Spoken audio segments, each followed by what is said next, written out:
जय हिंद साथियों, नमस्कार। स्वागत है मित्र आप सभी का आपके अपने चैनल पर। तो आप लोग फटाफट क्लास में आ जाएं, क्लास स्टार्ट हो चुकी है। मित्र आज से हम लोग हिंदी का फुल टेस्ट हल करने वाले हैं। चाहे आप यूपी पुलिस असिस्टेंट ऑपरेटर की तैयारी कर रहे हो या एसएससी जीडी की तैयारी कर रहे हो, तो ये क्लास जो है आपके लिए काफ़ी ज़्यादा इम्पोर्टेंट है। मित्र एसएससी जीडी का एग्जाम डेट भी आ चुका है। 10 जनवरी से 14 फरवरी के बीच आपका एग्जाम होगा। तो तैयारी जो है ये जोरों पर करनी होगी। इसके लिए क्लासेस चल रही हैं मित्र, एक भी क्लास आपको मिस नहीं करना है। काफ़ी ज़्यादा इंपॉर्टेंट क्लास चलती है। तो आज की इस क्लास के सभी प्यारे भाई बहन मिलकर शेयर कर देंगे, और जिस भाई बहन ने अभी तक क्लास को लाइक नहीं किया वे क्लास को लाइक कर देंगे। तो चलिए क्लास को स्टार्ट कर देते हैं। सभी प्यारे भाई बहन सोच समझ कर बताना राइट आंसर क्या होगा। चलिए मित्र, फर्स्ट क्वेश्चन आपके सामने है। क्या कह रहा है? क्वेश्चन नंबर 51 से स्टार्ट है। हिंदी की कितनी उपभाषाएं हैं? हिंदी की कितनी उपभाषाएं हैं? फटाफट बता देंगे। क्वेश्चन नंबर फर्स्ट यानी क्वेश्चन नंबर 51 का राइट आंसर क्या हो जाएगा? तो याद रखना, जब आपसे कहेगा कि हिंदी की कितनी उपभाषाएं हैं, तो आप सदैव कहेंगे कि हिंदी की कितनी उपभाषाएं हैं। 5 है, जो कि ऑप्शन नंबर सी में दिया गया है। तो ऑप्शन नंबर सी वाले सभी प्यारे भाई बहन हमारे बिल्कुल सही हो जाएंगे। नेक्स्ट आपके सामने है, निम्न में कौन सा गजानन का पर्यायवाची है? निम्न में से कौन सा गजानन का पर्यायवाची या कहा जाए समानार्थी है? फटाफट बताएंगे मित्र, इसका राइट आंसर क्या हो जाएगा? सभी प्यारे भाई बहन जल्दी जल्दी आंसर देने की कोशिश करेंगे। तो याद रखना, इसका जो राइट आंसर हो जाएगा लंबोदर होगा। गजानन का पर्यायवाची जो है ये लंबोदर होता है, गणेश भी होता है, ये भी याद रखना। काफी ज्यादा इंपॉर्टेंट क्वेश्चन है। नेक्स्ट आपके सामने मित्र, आत्मनिर्भरता का विलोम क्या होगा? आत्मनिर्भरता का विलोम क्या होगा? क्वेश्चन नंबर 53 आपके सामने है। सभी प्यारे भाई बहन सोच समझकर बताओ इसका राइट आंसर क्या होगा। तो याद रखना, आत्मनिर्भरता का विलोम या विरुद्धार्थी या विपरार्थक जो है ये परजीवी होगा। क्या होगा मित्र? परजीवी होगा, जो कि ऑप्शन नंबर बी में दिया गया है। तो ऑप्शन नंबर बी वाले सभी मित्र हमारे बिल्कुल सही हो जाएंगे। आत्मनिर्भरता का मतलब होता है खुद अपने पर निर्भर होना, और परजीवी मतलब दूसरों पर निर्भर होना। तो यही इसका राइट आंसर हो जाएगा, यानी ऑप्शन नंबर बी वाले सभी प्यारे भाई बहन हमारे बिल्कुल सही हो जाएंगे। नेक्स्ट आपके सामने, कायर का विलोम क्या होता है? कायर का विलोम या विरुद्धार्थी या विपरार्थक जो है ये किस विकल्प में दिया गया है? बताओ मित्र, इसका राइट आंसर क्या होगा? कायर का विलोम आपसे पूछ रहा है। तो याद रखना मित्र, कायर का विलोम जो है ये सुरवीर होता है, जो कि ऑप्शन नंबर ये में दिया गया है। तो ऑप्शन नंबर ये वाले सभी मित्र हमारे बिल्कुल सही हो जाएंगे। कायर का विलोम जो है ये सुरवीर होता है, जो कि ऑप्शन नंबर ये में दिया गया है। तो ऑप्शन नंबर ये वाले सभी मित्र हमारे बिल्कुल सही हो जाएंगे। राधा का पर्यायवाची कौन सा शब्द है? राधा का पर्यायवाची जो है ये कौन सा शब्द है? तो याद रखना, 55 का जो राइट आंसर हो जाएगा ब्रज रानी। बिल्कुल सही बता रहे हो। ब्रज रानी जो है मित्र ये राधा का पर्यायवाची या समानार्थी है। ऑप्शन नंबर बी बिल्कुल सही हो जाएगा। जो भी मित्र हमारे बता रहे हैं ऑप्शन नंबर बी बिल्कुल सही हो जाएगा। देखो मित्र, हम जल्दी जल्दी आंसर बता रहे हैं क्योंकि क्वेश्चन जो है ये टफ नहीं है, तो देखते ही आंसर आ जाना चाहिए। कोई समझाने और समझने की बात नहीं है। क्वेश्चन देखो, तुरंत आंसर करो। आहूत का विलोम क्या होगा? आहूत का विलोम क्या होगा यह आपसे पूछ रहा है।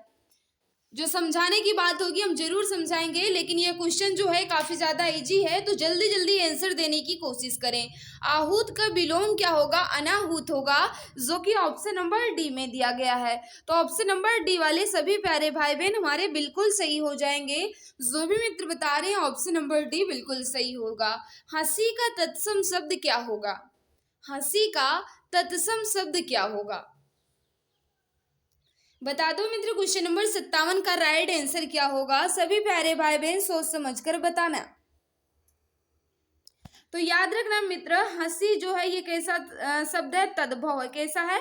ये तद्भव शब्द है। इसका तत्सम जो है ये हास्य होता है, जो कि ऑप्शन नंबर डी में दिया गया है। तो ऑप्शन नंबर डी वाले सभी प्यारे भाई बहन हमारे बिल्कुल सही हो जाएंगे। जो भी मित्र बता रहे हैं ऑप्शन नंबर डी बिल्कुल सही हो जाएगा। सुकर्म में कौन सा उपसर्ग प्रयुक्त हुआ है?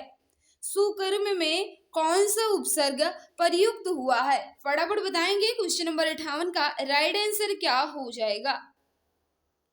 तो याद रखना कर्म जो है इसमें मूल शब्द होगा, यानी रियल शब्द होगा, और सु जो है ये क्या है? उपसर्ग है।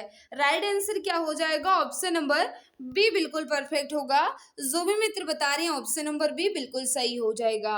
सूर्योदय की संधि विच्छेद क्या होगा? सूर्योदय का संधि विच्छेद जो है ये क्या होगा? फटाफट बताएंगे। राइट आंसर क्या हो जाएगा? सूर्योदय का संधि विच्छेद आपसे पूछ रहा है, तो याद रखना 59 का जो राइट आंसर हो जाएगा सूर्य प्लस उदय, जो कि ऑप्शन नंबर बी में दिया गया है। तो ऑप्शन नंबर बी वाले सभी मित्र हमारे बिल्कुल सही हो जाएंगे। इसमें पूछा जा सकता है कि कौन सी संधि है, तो याद रखना गुण संधि है। कौन सी संधि है मित्र? गुण संधि हो जाएगी सूर्योदय में, और इसका संधि विच्छेद कहा जाए तो सूर्य प्लस उदय होगा, जो कि ऑप्शन नंबर बी में दिया गया है। तो ऑप्शन नंबर बी वाले सभी मित्र हमारे बिल्कुल सही हो जाएंगे। नीलांबर में कौन सा समास है? बता दो। क्वेश्चन नंबर 60 का राइट आंसर क्या हो जाएगा? नीलांबर में कौन सा समास है? फटाफट बताएंगे सभी मित्र इसका राइट आंसर क्या होगा? तो याद रखना नीलांबर में कहा जाए कर्मधारय समास होगा। क्या होगा मित्र? नीलांबर में कर्मधारय समास है। अगर कर्मधारय ऑप्शन में नहीं रहेगा तब हम बहुव्रीहि समास कह सकते हैं। अगर कर्मधारय ऑप्शन में नहीं है तो हम बहुव्रीहि समास कह सकते हैं। नीला है अंबर जिसका अर्थात बलराम। जब नहीं रहेगा तब हम बहुव्रीहि टिक करेंगे, लेकिन जब कर्मधारय ऑप्शन में दे दिया गया है तो यही इसका परफेक्ट आंसर हो जाएगा। तो जो भी प्यारे भाई बहन, जो भी मित्र हमारे बता रहे हैं ऑप्शन नंबर सी बिल्कुल सही हो जाएगा। नेक्स्ट आपके सामने आवश्यकता से अधिक धन के त्याग को क्या कहते हैं? आवश्यकता से अधिक धन के त्याग को क्या कहते हैं? फटाफट बता दो। 61 का राइट आंसर क्या हो जाएगा? बताओ मित्र। क्वेश्चन नंबर 61 का राइट आंसर क्या होगा? तो जो भी प्यारे भाई बहन हमारे बता रहे हैं बिल्कुल सही बता रहे हो। तो बताओ मित्र इसका राइट आंसर क्या हो जाएगा? जल्दी जल्दी आंसर देने की कोशिश करें। आवश्यकता से अधिक धन के त्याग का क्या अर्थ है? फटाफट बताएंगे। क्वेश्चन नंबर 61 का राइट आंसर क्या होगा? तो जो भी प्यारे भाई बहन हमारे बता रहे हैं बिल्कुल सही हो जाएगा अपरिग्रह, जो कि ऑप्शन नंबर बी में दिया गया है। ऑप्शन नंबर बी वाले सभी मित्र हमारे बिल्कुल सही हो जाएंगे। नेक्स्ट आपके सामने है जीने के लिए उपन्यास के लेखक कौन है? जीने के लिए उपन्यास के लेखक कौन है? क्वेश्चन नंबर 62 आपके सामने है। फटाफट बताएंगे क्वेश्चन नंबर 62 का राइट आंसर क्या हो जाएगा? तो याद रखना इसका जो राइट आंसर हो जाएगा जीने के लिए उपन्यास के लेखक जो हैं ये राहुल सांकृत्यायन है, जो कि ऑप्शन नंबर बी में दिया गया है। तो ऑप्शन नंबर बी वाले सभी मित्र हमारे बिल्कुल सही हो जाएंगे। नेक्स्ट आपके सामने है सही शब्द का चयन कीजिए। प्रख्यात की वर्तनी जो है ये किस विकल्प में अच्छे ढंग से दर्शाई गई है? फटाफट बताएंगे। क्वेश्चन नंबर 63 का राइट आंसर क्या हो जाएगा? फटाफट बताओ मित्र। क्वेश्चन नंबर 63 का राइट आंसर क्या होगा? प्रख्यात की वर्तनी आपसे पूछ रहा है। तो बिल्कुल सही है। जो भी मित्र हमारे बता रहे हैं बिल्कुल सही बता रहे हैं। प्रख्यात की वर्तनी जो है ऑप्शन नंबर बी में बिल्कुल अच्छे ढंग से लिखी गई है। तो जो भी मित्र बता रहे हैं ऑप्शन नंबर बी बिल्कुल सही हो जाएगा। नेक्स्ट आपके सामने है निम्नलिखित में से कौन सी रचना मैथिली शरण गुप्त की नहीं है? निम्नलिखित में से कौन सी रचना जो है ये मैथिली शरण गुप्त जी की नहीं है? फटाफट बताएंगे। क्वेश्चन नंबर 64 का राइट आंसर क्या हो जाएगा? तो आप सभी को पता ही होगा कि साकेत जो है ये मैथिली शरण गुप्त जी का ही है। यशोधरा भी मैथिली शरण गुप्त जी का है। भारत भारती भी किसका है? मैथिली शरण गुप्त जी का है। लेकिन कैदी और कोकिला जो है ये मैथिली शरण गुप्त जी का नहीं है। तो फिर किसका है? याद रखना कैदी और कोकिला जो है ये माखन लाल चतुर्वेदी जी की रचना है। तो यही जो है ये मैथिली शरण जी की नहीं है। ऑप्शन नंबर डी यहाँ बिल्कुल परफेक्ट हो जाएगा। जो भी मित्र बता रहे हैं ऑप्शन नंबर डी बिल्कुल सही होगा। नेक्स्ट आपके सामने महादेवी वर्मा के काव्य में क्या प्रधान है? महादेवी वर्मा के काव्य में क्या प्रधान है? क्वेश्चन नंबर 65 आपके सामने है। फटाफट बताएंगे राइट आंसर क्या होगा? तो याद रखना मित्र इसका जो राइट आंसर हो जाएगा रहस्यवादी श्रृंगार, जो कि ऑप्शन नंबर ये में दिया गया है। महादेवी वर्मा के काव्य में क्या प्रधान है? तो याद रखना रहस्यवादी श्रृंगार, जो कि ऑप्शन नंबर ये में दिया गया है। नेक्स्ट आपके सामने है, निम्नलिखित में से कौन सा निराला की रचना नहीं है? निम्नलिखित में कौन सूर्यकांत त्रिपाठी निराला जी की रचना नहीं है? फटाफट बताएंगे। क्वेश्चन नंबर 66 का राइट आंसर क्या होगा? सभी प्यारे भाई बहन बताएंगे राइट आंसर क्या होगा। तो याद रखना मित्र, इसका जो राइट आंसर हो जाएगा, परिवर्तन जो है ये सूर्यकांत त्रिपाठी निराला जी का नहीं है, तब किसका है? ये सुमित्रा नंदन पंत जी का है। किसका है मित्र? परिवर्तन जो है ये सुमित्रा नंदन पंत जी की रचना है, जो कि ऑप्शन नंबर बी में दिया गया है। तो ऑप्शन नंबर बी वाले सभी मित्र हमारे बिल्कुल सही हो जाएंगे। नेक्स्ट आपके सामने क्वेश्चन नंबर 67, इसका राइट आंसर बताना है। निम्न में कौन सी रचना नागार्जुन की नहीं है? निम्न में से कौन सी रचना नागार्जुन की नहीं है? क्वेश्चन नंबर 67 है। फटाफट बताएंगे राइट आंसर क्या होगा। तो याद रखना, आज नदी जो है ये उदास थी। आज नदी उदास थी, ये नागार्जुन जी की रचना नहीं है, तो किसकी है? याद रखना केदारनाथ अग्रवाल जी की है। किसकी है? केदारनाथ अग्रवाल जी की रचना है आज नदी उदास थी। बाकी तीनों रचनाएं जो है मित्र ये नागार्जुन जी की रचना है, लेकिन ऑप्शन नंबर डी जो है ये केदारनाथ अग्रवाल जी की रचना है। तो यही इसका राइट आंसर हो जाएगा। ऑप्शन नंबर डी बिल्कुल परफेक्ट होगा। महाभोज किसकी रचना है? महाभोज जो है ये किसकी रचना है? क्वेश्चन नंबर 68 आपके सामने है। फटाफट बताएंगे राइट आंसर क्या होगा। तो याद रखना, महाभोज जो है ये मनु भंडारी जी की रचना है, जो कि ऑप्शन नंबर बी में दिया गया है। तो जो भी प्यारे भाई बहन, जो भी मित्र हमारे बता रहे हैं मनु भंडारी, बिल्कुल सही हो जाएगा। नेक्स्ट आपके सामने, निम्न में कौन सी कृति दिनकर की है? कौन सी कृति जो है ये रामधारी सिंह दिनकर जी की है? फटाफट बता देंगे। क्वेश्चन नंबर 69 का राइट आंसर क्या होगा? सभी प्यारे भाई बहन सोच समझ कर बताना। तो याद रखियो मित्र, इसका जो राइट आंसर हो जाएगा, परशुराम की प्रतीक्षा जो है ये किसकी है? दिनकर जी की कृति है, जो कि ऑप्शन नंबर ये में दिया गया है। तो जो भी मित्र हमारे बता रहे हैं ऑप्शन नंबर ये बिल्कुल सही हो जाएगा। नेक्स्ट आपके सामने क्वेश्चन नंबर 70, इसका राइट आंसर बताना है। रमेश गिर पड़ा, इस वाक्य में गिर पड़ा क्या है? रमेश गिर पड़ा, इस वाक्य में गिर पड़ा जो है ये कौन सी क्रिया है? 70 का बताएंगे राइट आंसर क्या होगा। तो संयुक्त क्रिया है, बिल्कुल सही बता रहे हो। ऑप्शन नंबर बी बिल्कुल परफेक्ट हो जाएगा। नेक्स्ट आपके सामने, उत्पत्ति की दृष्टि से कौन सा शब्द का भेद नहीं है? उत्पत्ति की दृष्टि से पूछ रहा है, ध्यान दीजिएगा। कह रहा है उत्पत्ति की दृष्टि से कौन सा शब्द का भेद नहीं है? तो याद रखना, तत्सम होता है, तद्भव होता है, देशज होता है, विदेशज होता है, लेकिन तदित नहीं होता, जो कि ऑप्शन नंबर डी में दिया गया है। तो जो भी मित्र बता रहे हैं ऑप्शन नंबर डी बिल्कुल परफेक्ट हो जाएगा। निरउपसर्ग से किस शब्द का निर्माण नहीं हुआ है? निरउपसर्ग से किस शब्द का निर्माण नहीं हुआ है? फटाफट बताएंगे। क्वेश्चन नंबर 72 का राइट आंसर क्या होगा? निराकरण बिल्कुल है। उसके बाद में क्या है मित्र? निरपराध बिल्कुल है। निदर्शन जो है इसमें निर उपसर्ग नहीं है। निदर्शन में नि उपसर्ग बिल्कुल भी नहीं है मित्र। तो यही इसका राइट आंसर हो जाएगा, जो कि ऑप्शन नंबर सी में दिया गया है। ग्रहागत में कौन सा समास है? ग्रहागत में कौन सा समास है? फटाफट बताएंगे। क्वेश्चन नंबर 73 का राइट आंसर क्या होगा? तो याद रखना, ग्रहागत का अगर हम समास विग्रह करें तो क्या होगा? ग्रह को आगत। क्या होगा? ग्रह को आगत, यानी कर्म तत्पुरुष समास है इसमें। तो तत्पुरुष समास किसमें दिया गया है? ऑप्शन नंबर ये में। तो जो भी मित्र हमारे बता रहे हैं ग्रहागत में तत्पुरुष समास है, जो कि कर्म तत्पुरुष है, ग्रह को आगत, बिल्कुल सही बता रहे हो। ऑप्शन नंबर ये वाले सभी मित्र हमारे बिल्कुल सही हो जाएंगे। निर्मोह का संधि विच्छेद क्या होगा? निर्मोह का संधि विच्छेद जो है ये क्या हो जाएगा? क्वेश्चन नंबर 74 है। फटाफट बताएंगे राइट आंसर क्या होगा। तो याद रखिए मित्र, इसका जो राइट आंसर हो जाएगा निह प्लस मोह होगा, जो कि ऑप्शन नंबर ये में दिया गया है। इसमें कौन सी संधि हो जाएगी? तो याद रखना इसमें विसर्ग संधि है। काफी ज्यादा इंपॉर्टेंट क्वेश्चन है मित्र। षड्यंत्र का संधि विच्छेद है। षड्यंत्र का संधि विच्छेद किस में दिया गया है? यह आपसे पूछ रहा है क्वेश्चन नंबर 75। फटाफट बताएंगे राइट आंसर क्या होगा।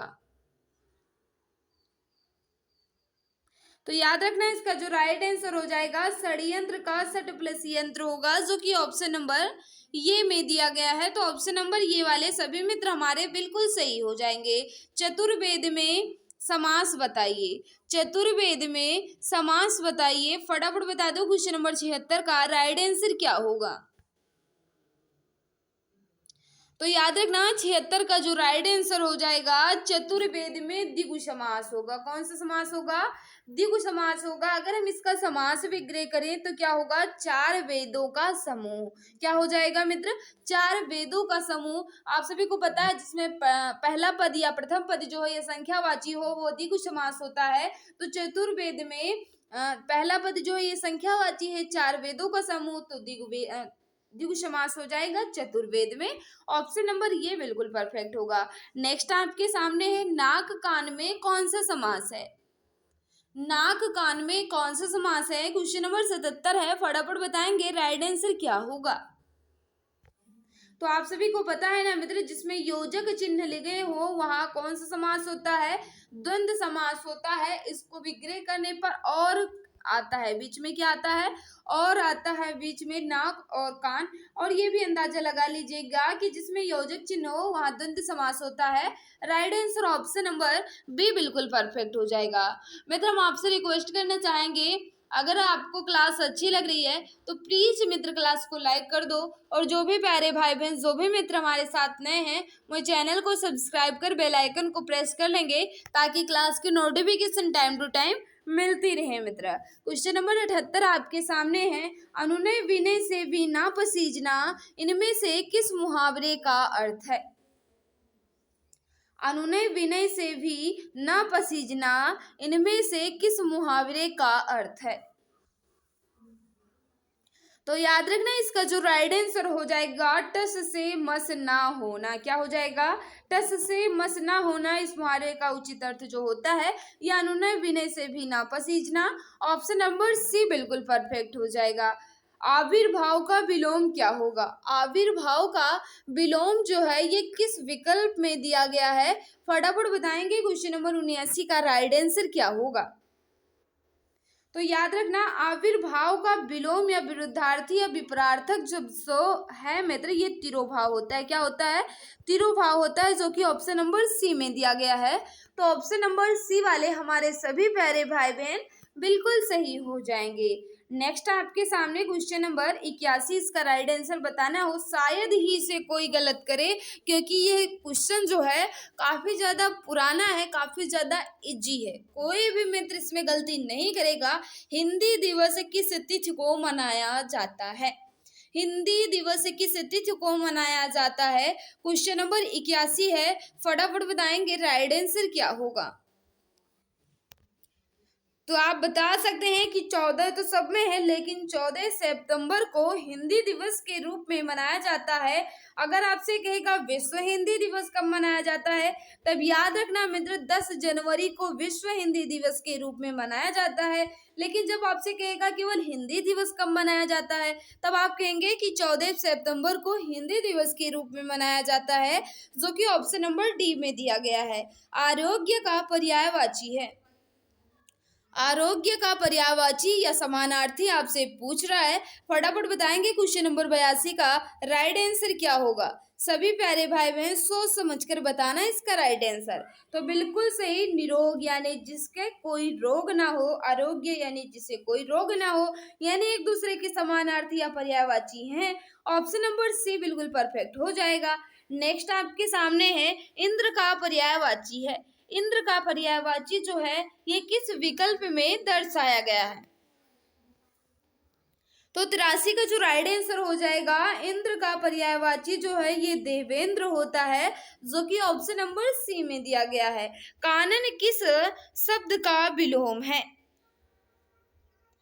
कानन जो है ये किस शब्द का विलोम है? फटाफट बता देंगे, राइट आंसर क्या होगा?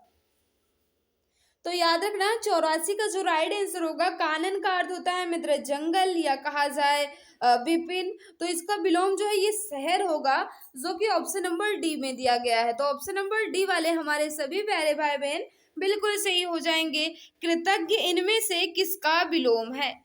कृतज्ञ जो है इनमें से किसका विलोम है?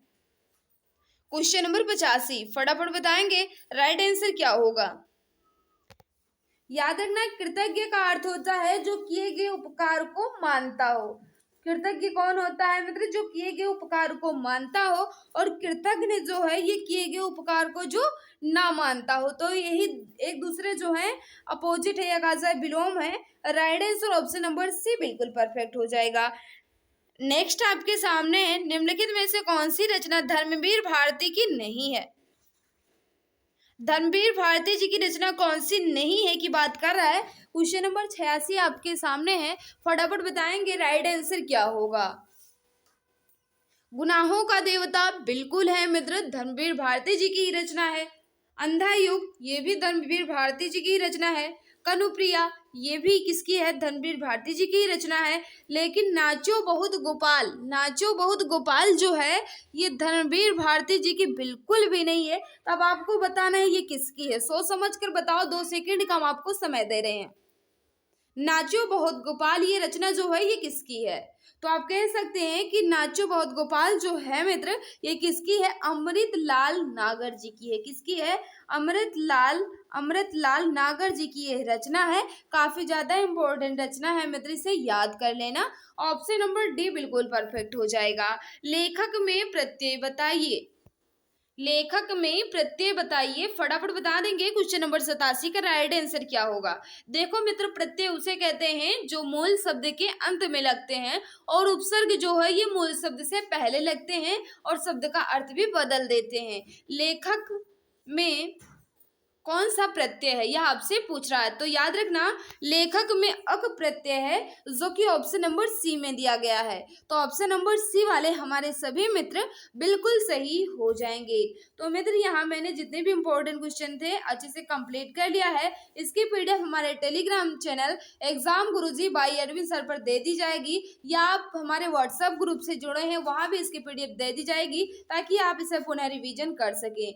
तो मित्र आज की इस क्लास में आपको स्कोर कितना रहा कमेंट बॉक्स में जरूर बताना। अगर किसी क्वेश्चन में डाउट है मित्र तो आप बेझिझक कमेंट कर पूछ सकते हैं, मैं जवाब देने की पूरी कोशिश करूंगी। आज की इस क्लास आपको कितना मायने रखती है कमेंट में जरूर बताना मित्र। अगर तनिक भी डाउट है तो आप बेझिझक पूछ सकते हैं मित्र, गलती हो सकती है लेकिन मैंने गलती बिल्कुल भी नहीं की है। किसी में डाउट है तो आप पूछ सकते हैं।